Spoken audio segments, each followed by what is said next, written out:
আমার বাইলো করে দেখুন আল্লাহর নবী বিশ্বনবী রাহমাতুল্লিল আলামিন বলেন, ও মক্কার বেঈমান কাফেররা শোনো, আমি কোনোভাবে কালেমার দাওয়াত বন্ধ করতে পারবো না। মক্কাবাসীর সমস্ত মানুষগুলো এক বাক্যে লক্ষ্য করি আল্লাহর পয়গম্বরকে বলে, ও মুহাম্মদ, আমরা তোমাকে প্রচন্ড বিশ্বাস করি।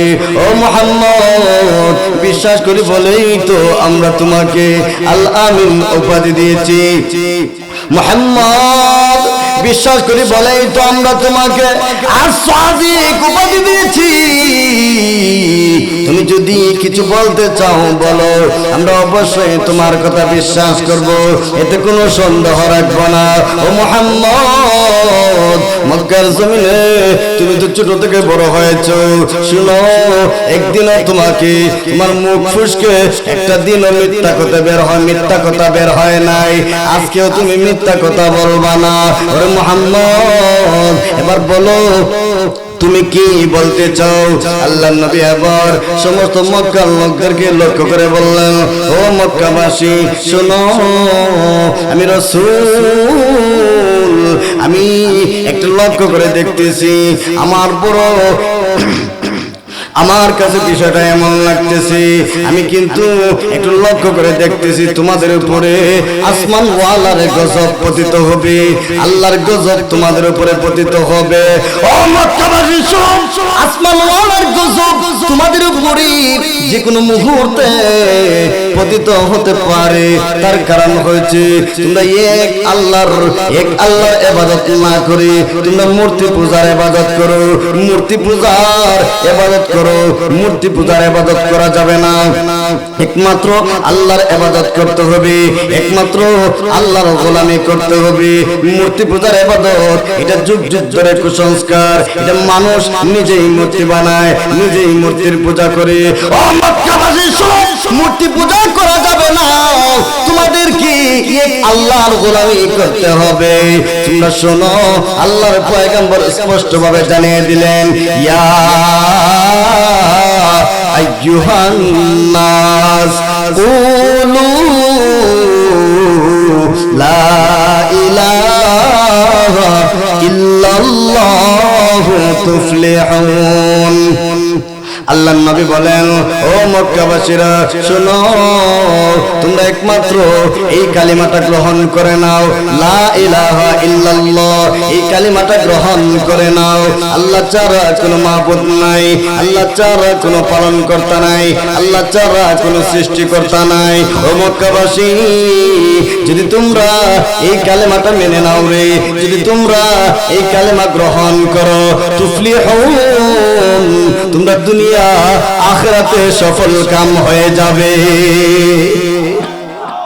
আমার ভাই আল্লাহর নবী রাহমাতুল্লিল আলামিন বলেন, ও মক্কাবাসী শোনো, ইন্নী রাসূলুল্লাহি ইলাইকুম, আল্লাহ আমাকে তোমাদের মাঝে রাসূল হিসেবে প্রেরণ করেছেন, আমি তোমাদের মাঝে রাসূল হিসেবে আগমন করেছি। সুবহানাল্লাহ। ও মক্কাবাসীরা শোনো, আমি তোমাদের মাঝে রাসূল হিসেবে আগমন করেছি। এবার মক্কার লোকেরা এমনি আল্লাহর পয়গম্বরকে লক্ষ্য করে বলে, ও মুহাম্মদ, তুমি বুঝি এই কথাটা বলার জন্য আমাদেরকে একত্রিত করেছো?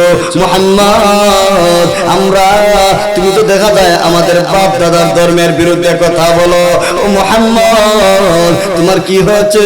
তুমি কেন এরকম কথা বলো? ও মুহাম্মদ, আমরা কিন্তু কখনোই তোমার এই ধর্ম গ্রহণ করব না, বরং মুহাম্মদ তুমি ধ্বংস হয়ে যাও। জোরে কর নাউজুবিল্লাহ।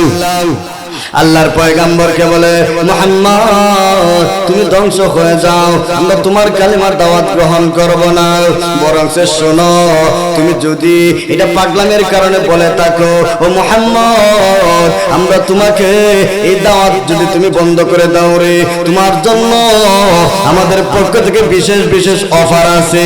আল্লাহর নবী বলেন, ও মক্কার বেঈমান কাফেরেরা শোনো, তোমাদের পক্ষ থেকে আমাদের জন্য কি অফার আছে একটু বলো। এমনি মক্কার বেঈমান কাফেররা, মুহাম্মদ তুমি যদি লা ইলাহা ইল্লাল্লাহর দাওয়াতটা যদি বন্ধ করে দাও রে, শুনো এই মক্কার মধ্যে মক্কা সমস্ত ধন সম্পদের ভান্ডার তোমার জন্য খুলে দেওয়া হবে। শুধু তাই নয় রে ও মুহাম্মদ, তুমি যদি কালেমার দাওয়াত বন্ধ করে দাও রে, শুনো এই মক্কার মধ্যে সবচেয়ে শ্রেষ্ঠ সুন্দরী নারীকে তোমার কাছে বিয়ে দিয়ে দিব। শুধু তাই নয় মুহাম্মদ, তোমার জন্য মক্কার মধ্যে সবচেয়ে শ্রেষ্ঠ একটি নেতৃস্থানীয় আসন তোমাকে দিয়ে দিব। তবে শর্ত হয়েছে তুমি কালেমার দাওয়াত বন্ধ করে দিতে হবে। এমনি আল্লাহর নবী বিশ্বনবী রাহমাতুল লিল আলামিন বলেন, ও মক্কার বেঈমান কাফেররা শোনো, আমি রাসূলকে যা আমার আল্লাহ এই জমিনে প্রেরণ করেছেন একটা মিশন নিয়া।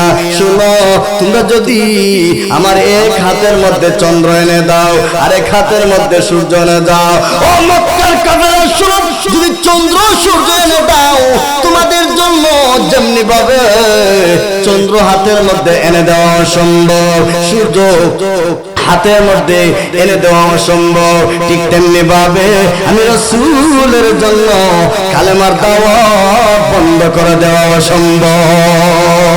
এমনি মক্কার বেঈমান কাফেররা আবু জাহেল আল্লাহর পয়গম্বরকে লক্ষ্য করে বলে, ও মুহাম্মদ, তুমি যদি সত্যি নবী হয়ে থাকো তাইলে যে আকাশের চন্দ্র রয়েছে ওই চন্দ্রটাকে তুমি দ্বিখণ্ডিত করে দেখাও।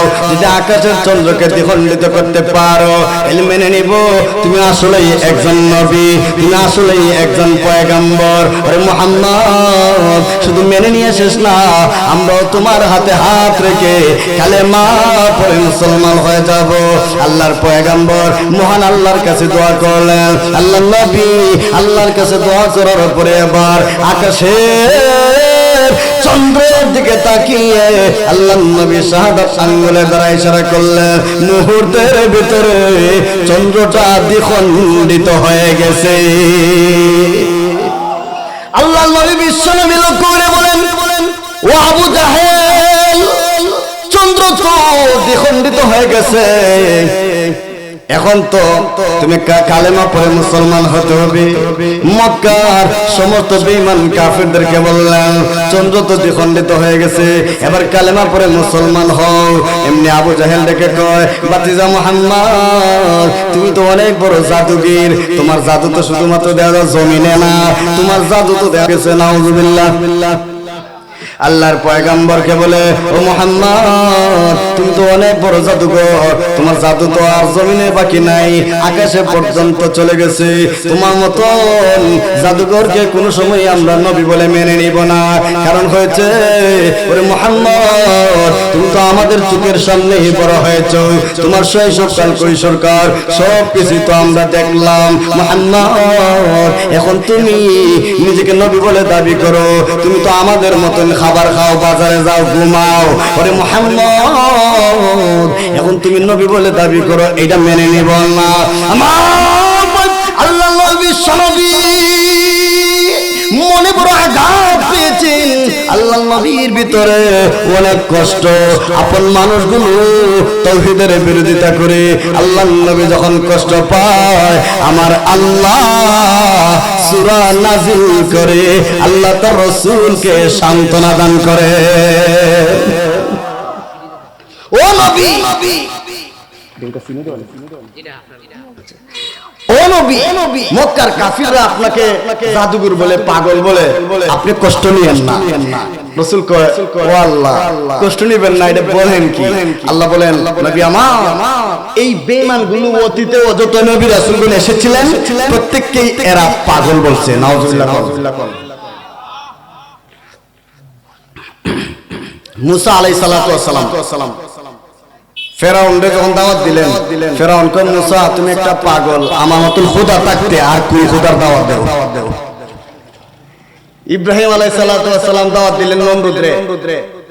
নমরুদ কয়, ইব্রাহিম তুমি আসলে একটা পাগল, আমার মতন নমরুদ খোদা থাকতে তুমি ইব্রাহিম কি এর আর আরেক আল্লাহর দাওয়াত দাও, তুমি আসলে পাগল। নাউজুবিল্লাহ।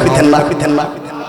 ও নবী, আপনার অতীতে যারা এসেছিলেন এদেরকে ওই বেঈমানগুলো, এটা এদের জাতিগত অভ্যাস, এরা অতীতের নবী রাসূলকে পাগল বলছে, আপনারা শুধু পাগল বলতেছে তা না। দ্বিতীয় নম্বর আরেকটি কারণ হচ্ছে রাসূল গোটা দুনিয়ার মধ্যে তাওহীদবাদী কেউ নাই। আমার নবী ওই মুহূর্তে দাওয়াতের কাজ শুরু করছেন। গোটা দুনিয়ার মধ্যে কুফরি শক্তি আর জাহেলিয়াতে ভরপুর, ঠিক তো কোন আল্লাহর পয়গম্বর এক আল্লাহ দাওয়াত দেওয়া শুরু করেছেন, একাই দাঁড়িয়ে গেছেন বেঈমানদের বিরুদ্ধে। যখন রাসূল একাই দাঁড়িয়ে গেছেন তখন বেঈমানরা কয় মুহাম্মদ তুমি আসলে একটা পাগল। নাউজুবিল্লাহ। মনে করেন কোন একটা এলাকায় কোন একটা অঞ্চলে অধিসংখ্যক মানুষই সংখ্যায় বেশি এরকম একটা সমাজ যেখানে ফাসিক, ফুজ্জার, অজ্ঞ, মূর্খ লোকদের সংখ্যা বেশি, যেখানে অজ্ঞ, মূর্খ, ফাসিক, ফুজ্জারদের সংখ্যা বেশি, সেই প্রতিষ্ঠিত মিথ্যার বিরুদ্ধে কেউ যদি সেখানে সত্যের দাওয়াত দেয় তখন ওই অঞ্চলের লোক কিছু লোকেরা বলবে আরে মিয়া গোটা সমাজ চলে এক চালে, তুমি আবার কিসের আরেক চালে দাওয়াত দেও? ঠিক কিনা? আল্লাহর পয়গম্বর মক্কাবাসী সমস্ত লোকেরা চলে মূর্তি পূজার আন্ডারে, আর আল্লাহ নবী বলে দিলেন মূর্তি পূজা চলবে না। ও মক্কাবাসীরা শোনো, আমি স্পষ্টভাবে জানিয়ে দিচ্ছি তোমরা যে লাত, মান্নাত, উজ্জার পূজা করো আমি এগুলো না মানি না। যেরকম ঠিক কিনা? এগুলো আমি মানি না। আল্লাহ নবী যখন ঘোষণা দিয়েছেন হেরা কয় মুহাম্মদ কোনো কিছু দিয়ে বোঝানো যায় না যেহেতু রাসূলের উপরে আক্রমণ করেছে, রাসূলের সঙ্গী সাথী সাহাবীদের উপরে আক্রমণ করেছে, তারপরেও রাসূল সাল্লাল্লাহু আলাইহি ওয়াসাল্লামকে আটকানো যায় না। অফার দিয়েছেন নেতৃত্বের, লোভনীয় অফার। এরপরে সঙ্গী সাথীদের উপরে চাপ প্রয়োগ করেছে, তথাপি এই দাওয়াতের কাছ থেকে পিছু হটেন নাই। যখন আঘাত নির্যাতন সহ্য করেন বেঈমানরা কয় মুহাম্মদ এ তো আঘাত নির্যাতন সহ্য করেও এই দাওয়াত দেও, আসলে তুমি আসলে একটা পাগল। রাসূলকে যখন পাগল বলে আমার আল্লাহ তখন সূরা কলম নাযিল করলেন। সুবহানাল্লাহ। এই জন্য আমার ভাই লক্ষ্য করে দেখুন আল্লাহ পাক রব্বুল আমিন সূরা কলম আল্লাহ নাযিল করলেন। আল্লাহ সূরা কলম নাযিল করে আল্লাহ জানিয়ে দিলেন নবী আমার আমি আল্লাহ জানিয়ে দিলাম নুন ওয়াল কলামি ওয়া মা ইয়াসতুরুন মা আনতা বিনি'মাতি রাব্বিকা বিমাজনুন ওয়া ইন্না লাকা লাআজরান গায়রা মামনুন ওয়া ইন্নাকা লাআলা খুলুকিন আযীম। আল্লাহ রাব্বুল আলামিন বলেন নবী গো আমি আল্লাহ নুনের কসম করলাম, আমি আল্লাহ কলমের কসম করলাম, আমি আল্লাহ মা ইয়াসতুরুন শব্দের কসম করে জানিয়ে দিলাম মা আনতা বিনি'মাতি রাব্বিকা বিমাজনুন। নবী যার উপরে তার রবের দয়া আছে, অনুগ্রহ আছে, সে কোনদিন পাগল হতে পারে না। আল্লাহ পাক রব্বুল আলামিন বলেন ও পয়গম্বর শুনেন আমি আল্লাহ নুনের কসম করলাম, আমি আল্লাহ কলমের কসম করলাম। তাফসিরে মাযহারির ভিতরে আল্লামা কাজী সানাউল্লাহ পানিপতি রাহমাতুল্লাহ আলাইহি নুনের ব্যাখ্যা করেন। তিনি বলেন নুন মানে আমার আল্লাহ ওই মাছের কসম করেছেন যে মাছের উপরে আমার আল্লাহ तमाम পৃথিবীর ভার আল্লাহ রেখে দিয়েছেন। আল্লাহ পাক রব্বুল আমিন এই পৃথিবী সৃষ্টির 50,000 বছর আগে আল্লাহ কলম সৃষ্টি করলেন। কলম সৃষ্টি করার পরে আল্লাহ কলমকে বললেন উক্তুব, ও কলম তুমি লেখো। এবার কলম কয় মাজা আক্তুব, ও আল্লাহ আমি কি লিখবো? আল্লাহ বলেন ওরে কলম কিয়ামত পর্যন্ত সমস্ত সৃষ্টিগুলোর ভাগ্য তুমি লিপিবদ্ধ করো, লিখে নাও। কলম সমস্ত সব কিছুর ভাগ্য লিপিবদ্ধ করে ফেলেছি। এবার আল্লাহ আসমান জমিন সৃষ্টি করলেন, तमाम পৃথিবী আল্লাহ সৃষ্টি করলেন। আল্লাহ যখন এই পৃথিবী আল্লাহ সৃষ্টি করলেন, এবার এই পৃথিবীর ভার কে বহন করবে? সেই জন্য আল্লাহ একজন ফেরেশতা আল্লাহ সৃষ্টি করলেন। এই ফেরেশতার কাঁধের মধ্যে আল্লাহ গোটা পৃথিবীর ভার আল্লাহ রেখে দিয়েছেন। এবার এই ফেরেশতার ভার কে বহন করবে? সেই জন্য আল্লাহ রাব্বুল আলামিন একটি চতুষ্পদ জন্তু জন্তু বা চার পায়া জানোয়ার আল্লাহ সৃষ্টি করলেন, একটা গাভী বা গরু আল্লাহ সৃষ্টি করলেন। এবার এই গাভীর উপরে ফেরেশতা এবং পৃথিবীর ভার আল্লাহ রেখে দিয়েছেন। এবার এই গাভীর ভার কে বহন করবে? সেই জন্য একটা বিশাল বড় পাথর আল্লাহ সৃষ্টি করলেন। এবারে পাথরের উপরে আল্লাহ তামাম পৃথিবী রেখে দিয়েছেন। এবার পাথরের ভার কে বহন করবে? সেই জন্য আল্লাহ রাব্বুল আলামিন একটা বিশাল বড় মাছ আল্লাহ সৃষ্টি করলেন। এই মাছের উপরে তামাম পৃথিবীর ভার আল্লাহ রেখে দিয়েছে।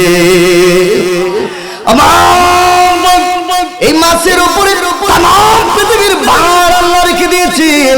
আল্লাহ বলেন নুনের কসম, মানে আল্লাহ ওই মাছের কসম করেছেন। আল্লাহ বলেন নুনের কসম, কলমের কসম। কলম মানে এটা কোন কলম? কোন মুফাসসির কেরামগণ বলেন কলম মানে সাধারণ কলমের কসম হতে পারে, তবে অধিকাংশ মুফাসসিরিন কেরামগণ বলেন কলম মানে সাধারণ কলম নয়, ওই যে লৌহে মাহফুজের মধ্যে আল্লাহ যে 50,000 বছর আগে যে কলম দ্বারা মানুষের ভাগ্য লিপিবদ্ধ করেছে, আল্লাহ ওই কলমের কসম করেছেন। 3 নম্বরে আল্লাহ বলেন মা ইয়াসতুরুন, মা ইয়াসতুরুনের কসম করেছেন। মা ইয়াসতুরুন মানে মা ইয়াসতুরুনের ব্যাখ্যার মধ্যে লেখা হয়েছে মা ইয়াসতুরুন মানে ওই সমস্ত মুআজ্জাজ সম্মানিত ফেরেশতাদের কসম, অথবা মুআজ্জাজ সম্মানিত ফেরেশতারা যাদের ভাগ্য লিপিবদ্ধ করেছে ওই ভাগ্যের কসম করে আল্লাহ জানিয়ে দিলেন মা আনতা বিনিআমাতি রাব্বিকা বিমাজনুন। নবী যার উপরে তার রবের দয়া আছে সে কোনোদিন পাগল হতে পারে না। ও নবী, যার উপরে রবের দয়া আছে সে কোনদিন পাগল হতে পারে? আচ্ছা বলেন তো দেখি, আল্লাহ যদি কাউকে বলেন যে এই লোকটা বড় ভালো মানুষ, আর গোটা পৃথিবীর সমস্ত মানুষরা ঐক্যবদ্ধ হয়ে যদি বলে লোকটা খারাপ মানুষ, তাহলে কার কথা সত্য হবে? আর একটু জোরে কোন। আচ্ছা আল্লাহ পাক যদি বলেন লোকটা বড় খারাপ মানুষ, আর গোটা পৃথিবীর সবাই যদি বলেন আর লোকটা বড় ভালো মানুষ, তাহলে কার কথা সত্য? আমার আল্লাহ বলেন হে নবী, গোটা দুনিয়া সমস্ত বেঈমান কাফেররা আপনার পাগল কয়, আমি আল্লাহ ঘোষণা দিলাম আপনি পাগল না, আপনি ভালো, আপনি পাগল না, আপনার রবের দয়া আর অনুগ্রহে আপনি পাগল নন। শুধু পাগল না এটাই বলে শেষ না, আল্লাহ বলেন মা আনতা বিনিআমাতি রাব্বিকা বিমাজনুন ওয়া ইন্না লাকা লাআজরান গায়রা মামনুন, বরং আপনার জন্য রয়েছে অশেষ পুরস্কার। সুবহানাল্লাহ। পাগলকে পুরস্কার দেনি, আল্লাহ পাক পুরস্কার দিয়েছেন। এরপরে আল্লাহ রাসূলের সার্টিফিকেট দান করেন। সুবহানাল্লাহ কইতেন না? আল্লাহ বলেন ওয়া ইন্নাকা লাআলা খুলুকিন আযীম।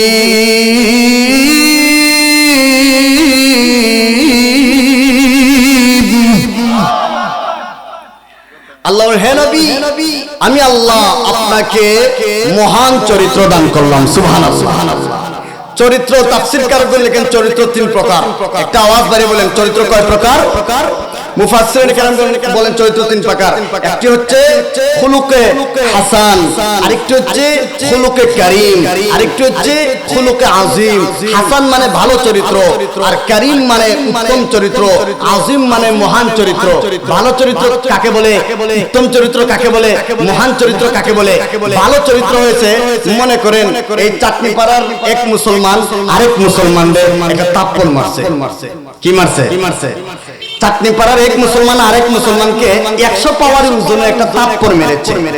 100 পাওয়ারি ওজনের থাপ্পড় খেয়ে লোকটা চিন্তা করলো ও আমারে 100 পাওয়ারি ওজনের একটা থাপ্পড় দিছে, আমিও তাকে পাল্টাই আরেকটা থাপ্পড় দিব। তবে লোকটা যে আরেকটি থাপ্পড় দিয়েছে সেম 100 পাওয়ারি ওজনের পাল্টাই একটা থাপ্পড় দিছে। তাহলে বলেন তো দেখি, যে থাপ্পড় দিল সে 100 পাওয়ারি, আবার যে পাল্টা রিপিট করে থাপ্পড় দিল সেও 100 পাওয়ারি। সমান না বেশ কম আছে? সমান। সে একটা থাপ্পড় দিছে, ও একটা থাপ্পড় দিছে, আবার জোর যতটুকু ছিল সমান জোরে দিছে। সুতরাং এটাকে বলা হয় খুলুকে হাসান। এটাকে এখন পাওয়া যায়নি। কেউ যদি আপনি একটা থাপ্পড় মারে, আমার মনে হয় আপনি একটা না 10টা মারবেন। কথা কন না? ঠিক না? তাইলে খুলুকে হাসান হচ্ছে একটা মেরেছে আমি একটাই মারবো, দুইটা না, যতটুকু ওজন নিয়ে মারছে ততটুকুই মারবো। আর খুলুকে কারীম হচ্ছে লোকটা আপনাকে তাপ্পর মেরেছে, কিন্তু আপনি চিন্তা করলেন লোকটা আমাকে তাপ্পর মেরেছে, আমি আর পাল্টা মারবো না, আমি মাফ করে দিলাম। সুবহানাল্লাহ, সুবহানাল্লাহ। এরকম মাফ করে নেওয়ালা মানুষ সমাজে আসেনি, আছে। আচ্ছা, 3 নম্বর দেখেন, আলোচনার সামনে আগে বহুত আলোচনা রয়ে গেছে। খুলুকে আযীম, মহান চরিত্র। লোকটা আপনারা তাপ্পর মেরেছে, আপনি তাকে পাল্টা তাপ্পর মারলেন না, মাফ করে দিলেন। মাফ করো শেষ না, আপনি তার হাতে ধইরা বললেন, ভাই আপনি যে আরে তাপ্পর মারছেন, আপনি যে হাতে তাপ্পরটা মারছেন, ভাই আপনি হাতে ব্যথা পেয়েছেন। এটা হচ্ছে খুলুকে আযীম। আল্লাহ কয়, ও নবী, আমি আল্লাহ আপনাকে খুলুকে আযীম, আখলাকে আযীমা, মহান চরিত্র দান করছি। সুবহান। মহান চরিত্র যে দান করেছেন, এরকম চরিত্র আমরা সমাজে আছে নাই? আসেনি জোরে কোন? নাই। দেখেন তাফসীরের কিতাবের ভিতরে রাসূলের চরিত্রের একটা দৃষ্টান্ত উল্লেখ করেছেন।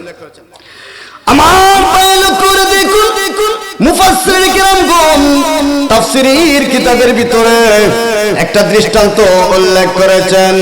মুফাসসির কিরামগণ বলেন, ওনার তাফসীরের কিতাবের ভিতরে আল্লাহর নবীর মহান চরিত্রের একটা দৃষ্টান্ত উল্লেখ করেছেন।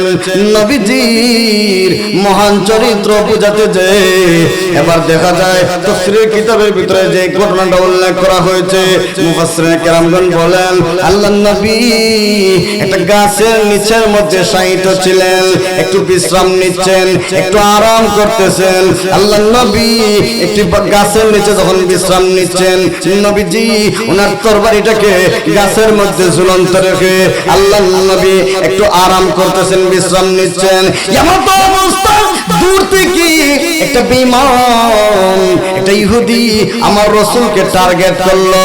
উদ্দেশ্য হয়েছে এই মুহূর্তে যদি আল্লাহর নবীকে দুনিয়া থেকে বিদায় করে দেওয়া যায়, তাহলে আমার নাম সমাজে প্রকাশিত হবে, আমার খ্যাতি বেড়ে যাবে।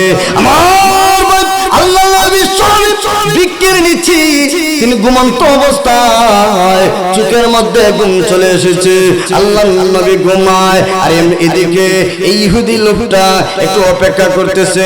দীর্ঘক্ষণ অপেক্ষা করার পরে এবার একটু করে আল্লাহর পয়গম্বরের দিকে আগায়, একটু করে যখন আগায়, এমনি রাসূলের সামনে চলে গেল। রাসূলের সামনে চলে যাওয়ার পরে এবার লক্ষ্য করে দেখে তরবারিটা গাছের মধ্যে ঝুলন্ত আছে। ইহুদি লোকটা তরবারিটা হাতের মধ্যে নিল, তরবারিটা হাতের মধ্যে নিয়ে আল্লাহর পয়গম্বরের দিকে লক্ষ্য করলো। আল্লাহর পয়গম্বরের দিকে লক্ষ্য করে রাসূলকে উদ্দেশ্য করে বলে, ও মুহাম্মদ দাঁড়াও, এবার বলো তো দেখি আমার হাত থেকে তোমাকে কে রক্ষা করবে? ইহুদি লোকটা আল্লাহর পয়গম্বরকে বলি, ও মুহাম্মদ তুমি না মক্কার জমিনের মধ্যে বিশৃঙ্খলা তৈরি করেছো, ভাই ভাইয়ের মধ্যে দ্বন্দ্ব লাগিয়ে দিয়েছো, মুহাম্মদ মা বাবা থেকে সন্তানকে আলাদা করেছো। ও মুহাম্মদ তুমি কি এক আল্লাহর দাওয়াত দেও, আমাদের মূর্তি পূজার বিরুদ্ধে কথা বলো। মুহাম্মদ এবার বলো আমার হাত থেকে তোমাকে কে রক্ষা করবে? এমনি আল্লাহর বিশ্ব নবী রাহমাতুল আলামিন এই ইহুদি লোকটাকে লক্ষ্য করে বললেন, ওরে ইহুদি, এই অবস্থায় আমার আল্লাহ আমাকে হেফাজত করবেন, আমার আল্লাহ আমাকে হেফাজতের জন্য যথেষ্ট, আমার আল্লাহ আমাকে তোমার অনিষ্টতা থেকে হেফাজত করবেন। আল্লাহর নবী যখন মহান আল্লাহর নাম উল্লেখ করেছেন, আল্লাহর নবী যখন আল্লাহর নামটা তিনি জবান দিয়ে উচ্চারণ করেছেন, আল্লাহর নামটা শোনার পরে ইহুদির ভিতরে কাঁপতে শুরু হয়েছে, কম্পন সৃষ্টি হয়ে গেছে, ইহুদি কাঁপতে শুরু করেছে, ইহুদির ভিতরে কম্পন শুরু হয়ে গেছে। কাঁপতে কাঁপতে হঠাৎ করে ইহুদির হাত থেকে তরবারিটা জমিনের মধ্যে পড়ে গেছে। তরবারি যখন জমিনের মধ্যে পড়ে গেল, মাটির মধ্যে যখন পড়ে গেল, সঙ্গে সঙ্গে আল্লাহর নবী বিশ্ব নবী তরবারিটা হাতের মধ্যে নিলেন। তরবারিটা হাতের মধ্যে নিয়ে এবার ইহুদি লোকের দিকে তাক করে বললেন, ওরে ইহুদি বলো তো এইবার আমার হাত থেকে তোমারে কে রক্ষা করবে? ও ইহুদি এবার আমার হাত থেকে তোমাকে কি রক্ষা করবে? এমনি ইহুদি লোকটা এবার লক্ষ্য করে ডানে বামে তাকায়, সামনে পিছনে তাকায়, কিন্তু লক্ষ্য করে দেখে কোনো মানুষ নাই। এবার সে আল্লাহর পয়গম্বরের দিকে এমনি লক্ষ্য করে বলে, মাথাটা নিচু করে বলে, ও মুহাম্মদ, এই মুহূর্তে তুমি যদি আমাকে ক্ষমা না করো, আমাকে রক্ষা করার মতন কেউ নাই। ও মুহাম্মদ, তুমি যদি আমাকে মাফ না করে দাও, আমাকে রক্ষা করার মতন কেউ নেই। আল্লাহর নবী ইহুদি লোকটাকে লক্ষ্য করে বললেন, ওরে ইহুদি, আমি এই জমিনে এসেছি, আমি কিন্তু হত্যা করবার জন্য আসিনি। ওই আমি পয়গম্বর এই জমিনে আগমন করেছি, আমি কিন্তু কাউকে আঘাত দেওয়ার জন্য আসিনি, বরং আমার আল্লাহ এই জমিনে আমাকে প্রেরণ করেছেন। আল্লাহ তো ঘোষণাই করে দিয়েছেন, ওমা আরসালনাকা ইল্লা রাহমাতাল লিল আলামিন। আল্লাহু আকবার। আরেকটু জোরে আওয়াজ করে বলেন আল্লাহু আকবার। আল্লাহর নবী বলেন, ওই ইহুদি, আমার আল্লাহ তো আমাকে রহমত হিসেবে এই জমিনে প্রেরণ করেছেন, আমি তোমাকে হত্যা করব না, আমি তোমাকে আঘাত দিব না, যাও, আমি তোমাকে মাফ করে দিলাম, তুমি চলে যাও, তুমি চলে যাও। আমার ভাইরা, আল্লাহু আকবার। আল্লাহর নবী চাইলেই তো ইহুদির মাথাটা উড়ায় দিতে পারতেন, কিন্তু রাসূল মাফ করে দিলেন। আল্লাহর নবী বলেন, ওরে ইহুদি, তুমি আমাকে হত্যা করবার জন্য এসেছিলে, আমি রাসূল তোমাকে মাফ করে দিলাম। জোরে কোন সুবহানাল্লাহ। আর একটু জোরে কোন না সুবহানাল্লাহ। আল্লামা জাকারিয়া রাহমাতুল্লাহ আলাইহি ওনার কিতাবের ভিতরে আরেকটি ঘটনা উল্লেখ করে তিনি বলেন, রাসূলের মহান চরিত্রের দৃষ্টান্ত বুঝাইতে যে তিনি বলেন, আল্লাহর নবী মসজিদে নববীর মধ্যে নামাজ পড়তে গেলেন। মসজিদে নববীর ভিতরে নামাজ পড়ে যখন আল্লাহর পয়গম্বর বের হবেন, আল্লাহর নবী যখন বের হলেন, আস্তে আস্তে আল্লাহর নবী রাস্তার মধ্যে যখন আসলেন, এমনি পিছনে হযরত আলী রাদিয়াল্লাহু তাআলা আছেন। আল্লাহর নবী আগায়, হযরত আলী ও রাসূলের পিছনে পিছনে আগায়। আমার রাসূল একটা জায়গা যাওয়ার পরে আমার রাসূল একটু থেমে গেলেন, একটু বিশ্রাম নিচ্ছেন। আলীও পিছনে থেকে থেকে একটু থেমে গেল। এমনি আলী রাদিয়াল্লাহু লক্ষ্য করে বলে, আমি দেখি হঠাৎ করে একটি লোক আল্লাহর পয়গম্বরের কাছে দৌড়ে আসলো। আল্লাহর বিশ্বনবী রাহমাতুল আলামিনের একটি চরিত্র ছিল, আল্লাহর নবী কোন মানুষ যদি আগে আসে, কোন মানুষ যদি আসে, নবী আগে সালাম দিয়ে দিতেন। কিন্তু দেখা যায় এই লোকটি দূর থেকে আল্লাহর পয়গম্বরকে আগে সালাম দিয়ে দিয়েছে। সালাম দেওয়ার পরে এবার রাসূলকে লক্ষ্য করে বলে, ও মুহাম্মদ, আমি এসেছি আপনার কাছে একটা জরুরি বিষয়ে আলোচনা করবার জন্য। ও মুহাম্মদ, একটি মোস্ট ইম্পর্টেন্ট বিষয় আপনার সঙ্গে আলোচনা করতে চাই, তবে আলোচনার পূর্বে আপনার কাছে একটি গুরুত্বপূর্ণ আগে আমার পরিচয়টা আপনাকে বলি, আপনি শুনেন। আমি হয়েছি তাওরাত কিতাবের একজন আলেম। ও মুহাম্মদ, শোনা, আমি হয়েছি তাওরাত কিতাবের একজন আলেম। তাওরাত কিতাবের ভিতরে আমি দেখলাম আপনার সূরাতুন নবী, আপনার চেহারা মোবারক কেমন হবে, আপনার চেহারা মোবারক কেমন হবে, নবী গো, আপনার চেহারা মোবারক কেমন হবে, আপনার দাঁত মোবারক কেমন হবে, আপনার নাক মোবারক কেমন হবে, আপনার চক্ষু মোবারক কেমন হবে। ও নবী, আপনার সব কিছু যখন আমি দেখলাম, দেখার পরে আমি কিন্তু বুঝতে পারলাম আপনি পয়গম্বর। পরে আমার মনে হয়েছে, ও নবী, আমি আপনার সিরাতুন নবীটা লক্ষ্য করলাম। ও পয়গম্বর, সিরাতুন নবীর ভিতরে আমি লক্ষ্য করে দেখি আপনার এত মহান চরিত্র। এই চরিত্র দেখার পরে আমার আর সহ্য হলো না, নবী গো, আমি মুহূর্তের ভিতরে কালেমা পড়ে মুসলমান হয়ে গেলাম। ওগো নবী, আমি কালেমা পড়ে মুসলমান হয়ে গেলাম। কালেমা পড়ে মুসলমান হওয়ার পরে আমি কিন্তু একটি গোত্রের নেতা, একটি এলাকার নেতা। ওগো নবী, আমি আমার এলাকার মধ্যে গেলাম। এলাকার মধ্যে যাওয়ার পরে আমি আমার এলাকার মানুষগুলোকে লক্ষ্য করে বললাম, ও আমার এলাকাবাসী, ও আমার গোত্রের মানুষেরা, শোনো, তোমরা যদি কালেমা পড়ে মুসলমান হয়ে যাও, মুহাম্মাদের ধর্ম যদি গ্রহণ করো, তাহলে তোমাদের জন্য দুইটা উপকার আছে। প্রথম নম্বর উপকার হয়েছে, তোমরা তোমাদের জীবনের মধ্যে যে অভাব রয়েছে সেই অভাব মহান আল্লাহ দূর করে দিবেন। শুধু তাই না, তোমরা যদি কালেমা পড়ে মুসলমান হয়ে যাও, তোমাদের সমাজের ভিতরে যে বিশৃঙ্খলা রয়েছে, এই সমস্ত অশান্তি বিশৃঙ্খলা আল্লাহ দূর করে দিবে। নবী, যেই মুহূর্তে আমি আমার গোত্রের লোকদেরকে এমন কথা বললাম, এমনি সমস্ত গোত্রের লোকেরা আমার হাতে হাত রেখে কালেমা পড়ে মুসলমান হয়ে গেছে। ও পয়গম্বর, কালেমা পড়ে মুসলমান হয়ে যাওয়ার পরে কিন্তু কোন নবীজি, এখন তো বেশ কিছুদিন পার হয়ে গেল, কিন্তু লক্ষ্য করে দেখা যায় তাদের অভাব কিন্তু আরো বাড়তেছে। যতদিন যায় অভাব বাড়ে, অভাব কিন্তু কমে না, অভাব কিন্তু দূর হয় না। নবী গো, আমাকে এই সমস্ত মুসলমানরা বলেছে, আপনি আমাদের নেতা, আপনি যেহেতু আমাদেরকে কালেমা পড়ার জন্য বলছেন, আমরা পড়েছি, কিন্তু অভাব তো দূর হয় না, আপনি আমাদের জন্য ব্যবস্থা করেন। ওগো পয়গম্বর, আমরা এসেছি, আপনি আমাকে কিছু দেন, যেন আমার গোত্রের লোকদেরকে আমি কিছুটা বুঝাইতে পারি, এই মানুষগুলো যেন কালেমা না ছেড়ে দেয়। আল্লাহ নবী রাহমাতুল্লাহ আলাইহি বলেন, ও ভাই, আমি রাসূলের পকেটেও তো কিছু নাই। ও ভাই, আমার পকেটে তো কিছু নাই, তবে দাঁড়াও, আলীকে জিজ্ঞেস করি। আলীকে জিজ্ঞেস করলেন, আলীর কাছে কিছু নাই। এখন রাসূলের কাছে কিছু নাই, আলীর কাছে কিছু নাই।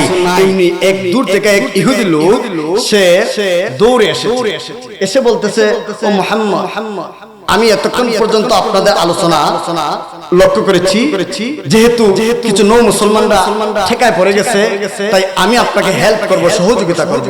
কি সহযোগিতা? ধরেন, আমি আপনাকে 40 মিসকাল স্বর্ণ দিব, আপনি 90 দিন পরে আমাকে ফেরত দিয়ে দিবেন। ফেরত দিবেন কি? স্বর্ণ না, 40 মণ খেজুর দিয়ে দিবেন। তবে আপনাকে ঋণ দিলাম এগুলোর বিনিময়ে আপনি আমাকে 40 মণ খেজুর দিবেন।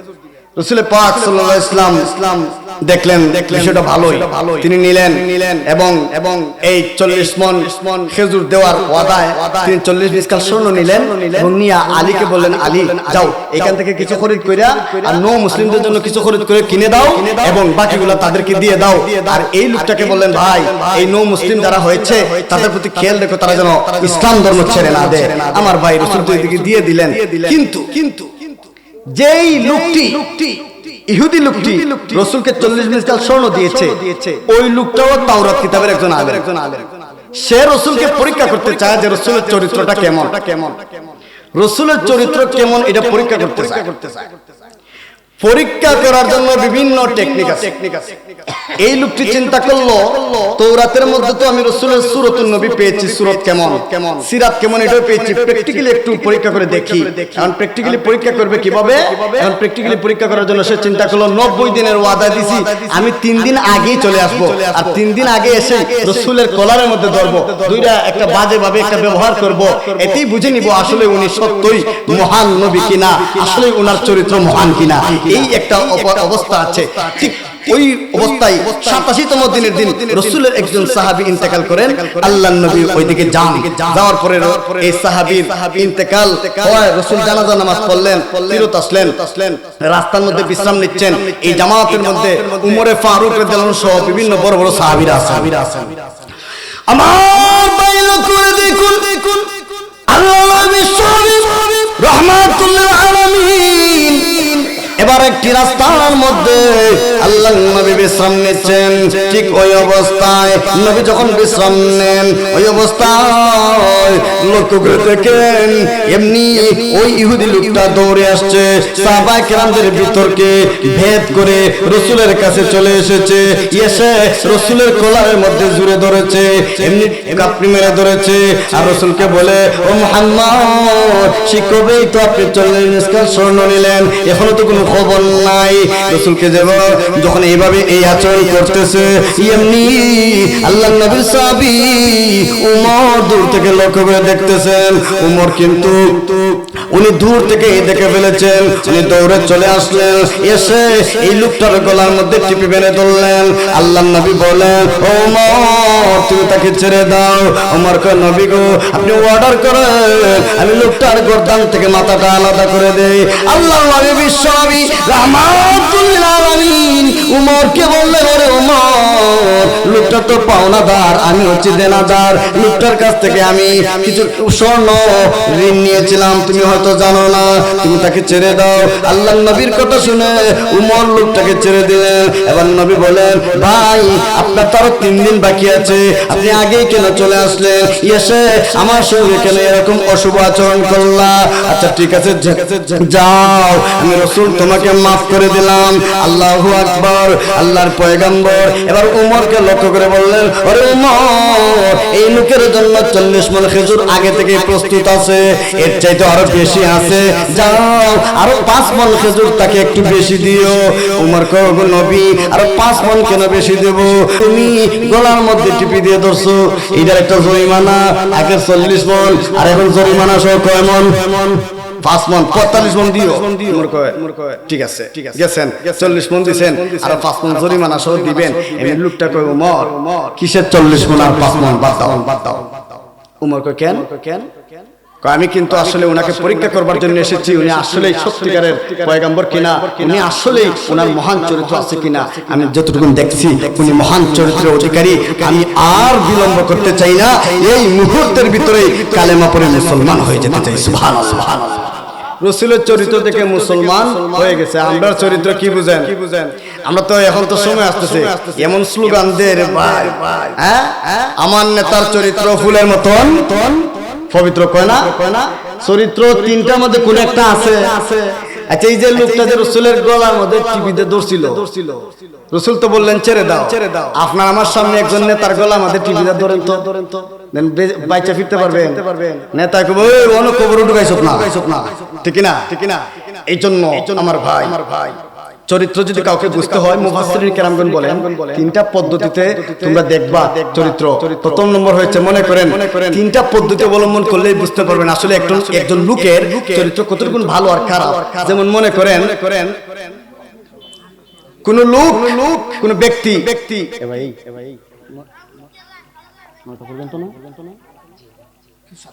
আচ্ছা, সন্ধ্যা কথা আমার আগে বললেই তো আমি আরো সব আলোচনা। আচ্ছা, চরিত্র আপনি কেমন, কতটা ভালো মানুষ, এইটা বলতে হবে আপনার ঘরের স্ত্রী, আপনার বউ, ঠিক কিনা? এবার কথা বলে, ঠিক কিনা? আল্লাহ রাসূল যে ভালো মানুষ, এটা ওনার স্ত্রীরা সাক্ষী দিয়েছেন। আম্মাজান খাদিজাতুল কুবরা রাদিয়াল্লাহু আনহা বলছেন, ওগো নবী, আপনি কোনোদিন কারোর সাথে অন্যায় করেননি, কারোর উপর জুলুম করেননি, আত্মীয়তার হক নষ্ট করেননি, সুতরাং আপনি মহান ব্যক্তিত্বের অধিকারী। যখন ওহী নাজিল হয়েছিল তখন আম্মাজান আয়েশা বলেছিলেন, আর সাহাবায়ে কেরামগণ আম্মাজান আয়েশাকে জিজ্ঞেস করেছিলেন, রাসূলের চরিত্র কেমন? আম্মাজান আয়েশা বলেন, ও সাহাবীরা, আল্লাহর কুরআন যে দেখতেছো, এই কুরআন ওই মহান চরিত্রের অধিকারী আমার রাসূল।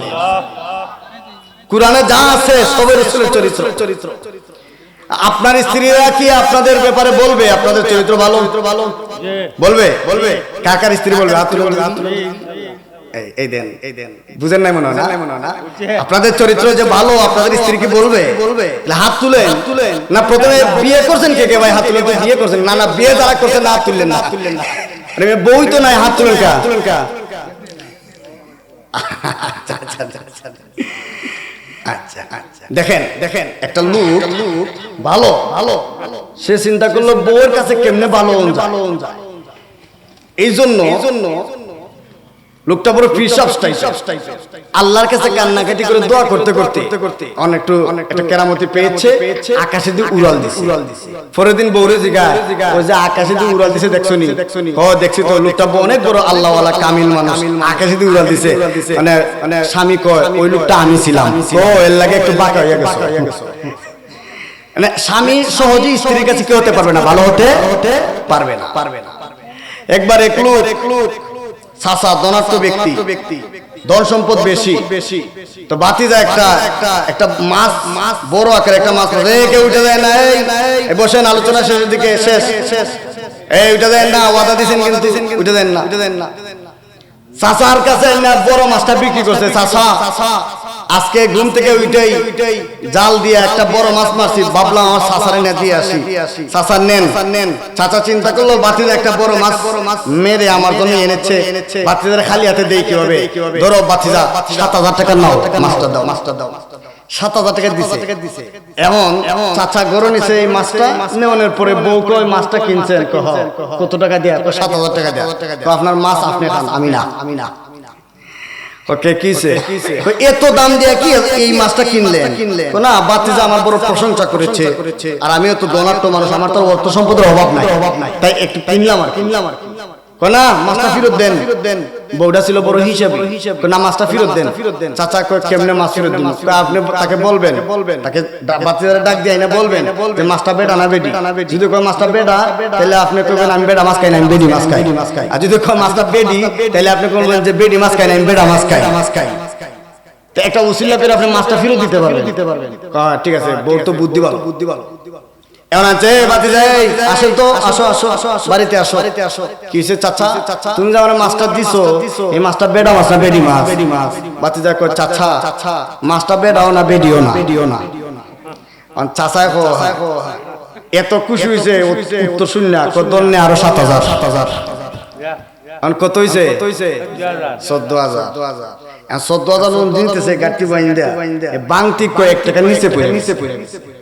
নিচে যখন পড়ছে এমনি খুব তাড়াতাড়ি করে উড়াইবার সময় চাচার বউ আবার দূর থেকে দেখা চাচারে ওরে ডাক দেয়া বলতেছে, তুমি কি আরো 7,000 দিছো নাকি? দিছি তো। কই এই লোকটা কেমন, এত টাকা নিল আর বান্তি কয়টা টাকা নিচে পড়েছে, সেই টাকাটা আবার উড়ায় নিল। এটা তো আমাদের চাকর চাকরানিরা নিতে পারতো, ও কেন এটা উড়ায় নিল? সুতরাং এই লোকের মাছ আমরা খাইতে পারতাম না, ওর মাছ ফেরত দাও আর টাকাটা নিয়ে আসো। বাতিজা এদিকে আসো, তোমার 7,000 দিয়ে আরো 7,000 দিলাম, 14,000। তুমি বাংতি কয় টাকা নিচে পড়তে, এটাই তুমি নিয়ে নিলা।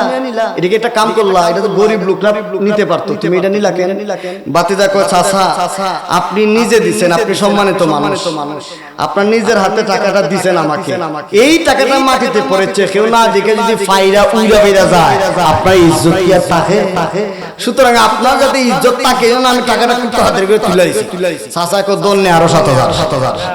কত গেল? দিয়া বলতেছে, শুন বাজারে যাবি আর বলবি যে বউয়ের কথা যে চলে, এ বাসার থেকে ফকির হইতে টাইম লাগতো না। কথা কয় না, ঠিক না? এই জন্য আবার বউ ভালো বলবে সেই দিক চিন্তা করে আবার এত নাজেহাল হইয়েন না।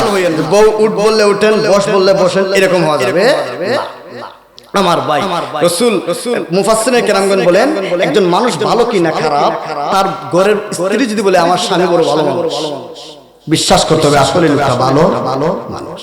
দ্বিতীয় নম্বর, প্রতিবেশী যদি বলে ভালো মানুষ, রাসূলকে ওনার প্রতিবেশীরা কিন্তু ভালো মানুষ বলছে, মক্কার লোকেরা বলেনি, রাসূল উত্তম।